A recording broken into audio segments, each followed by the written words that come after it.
Good afternoon, everyone. So I got a hydraulic leak on this 410G backhoe.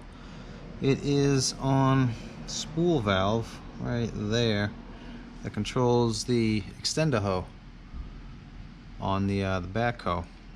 So what's happening is it's leaking up top there, and then it's kind of running down the side and dripping on the turning piston there, and then running down that, and then it's actually filling up inside here in where the bushing and the grease is. And it's overflowing there and then running down and dripping on the ground. I think it's running down the back too. So here's a couple of, it's kind of going everywhere. But I pressure washed everything, I cleaned it all off, and I don't see anything else that's really leaking that much except for, like I say, that spool valve seal. So if we can get you in there, so you can see the oil up on top. But anyway, so it's coming out with that silver spool's coming out and running along. So I went and ordered a seal kit for it. Got a lot more seals than I anticipated in the kit, because when I looked it up online, the diagram just showed the 2 seals that I needed. But actually just showed the 2 seals, this one and this one. And so I ordered 4 of them because I figured it was just a kit with the 2, and it turned out it was a kit for basically the entire set of valves, because there's a bunch more in there. But anyway, so this is the one I'm working on. It's pretty much the same as the hollow spool, but this one is a solid spool. So the only difference between the solid spool and the hollow spool is a little O-ring right there where the ends get threaded on. There's a little O-ring there, a little O-ring there. But mine's solid, so basically you gotta take the cap off on both sides, take the spring off the bottom, or the cap off the threaded cap off the bottom that the spring is held on with. Remove that, and then, like I say, there should be a plate that comes off on both sides, and then kind of dig out the 2 pieces. So this is the seal. Looks like a lip seal or something. So that goes in there to seal it. It goes, I believe, with the little lip there down, or towards the hydraulic fluid. And then there's this little backup piece too that goes on top of the seal to hold it in. Then you get the metal plates and caps and stuff to hold them in. So I don't think it's going to be super hard. It's just going to be getting in there. That's the hard part. As you can see, it's like you don't really get a lot of room, and like I say, they're back there and at the bottom there, so it's going to be a bit of reaching. I might have to take this brace off right here, possibly. I'm going to try not to, but we'll see how it goes. So there really ain't going to be enough room to record and get my arm in there, but there's a little clip on the side of that clevis pin there. I'm going to pull that clip off and pull the clevis off and move that rod out of the way. Then I'm going to take the 2 cap screws out that are up top there, and I'm going to take this cap off down here, so it's going to have the hex head cap screws down here as well. So I'm going to remove that cap, and I'm going to remove that and then the plate up top. I did put the bucket down. I did try to relieve all the pressure off of it, and then turn the valve back and forth to kind of relieve the pressure. So I'm not worrying about it kind of forcing fluid one way or the other, or putting anything under pressure while I'm working on it. Alright, so I got that bottom cap off. It was 3/16 Allen heads for the bottom and the top. So the inside retainer for that spring is 1/4" Allen head. So put that inside. I'm gonna loosen that up, take it off basically. I've got this wrench here holding the top of the spool on the flat sides to keep it from rotating, because it'll just spin in there unless you stop it. So I'm gonna take that off and we'll continue on. I took the, let me see, at the backup alarm, I moved that to get a little bit more room because I could barely get my hand in there with it there. So yeah, there's a cat.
So I got that back in.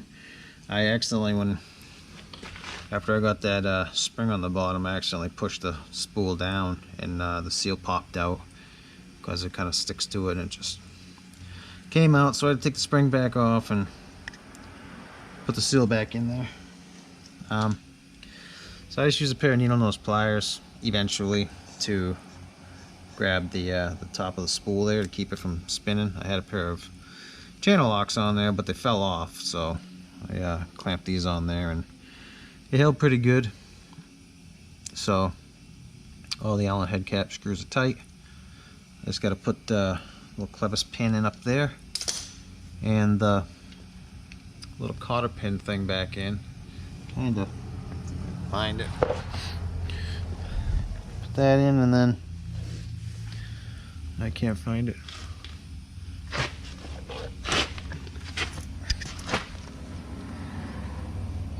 Here's the clip that was on there, so it's pretty unique. There's a little clevis pin. So stick that back on and bolt the backup alarm back on, and it should be done. I can go test it and hope it don't leak, and it should be done. Alright, so I ran it for a bit. I don't see any leaking around that valve anymore, so I think I got it. I'll have to let it run for a while, take it out on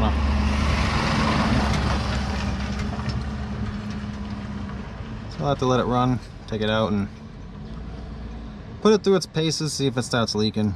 But before, when I used it, I could see there was a bunch of fluid right there around there, and it started leaking pretty quickly. So anyway, I think I got it. So that's about the end of that. So hope that can help somebody. Thanks for watching.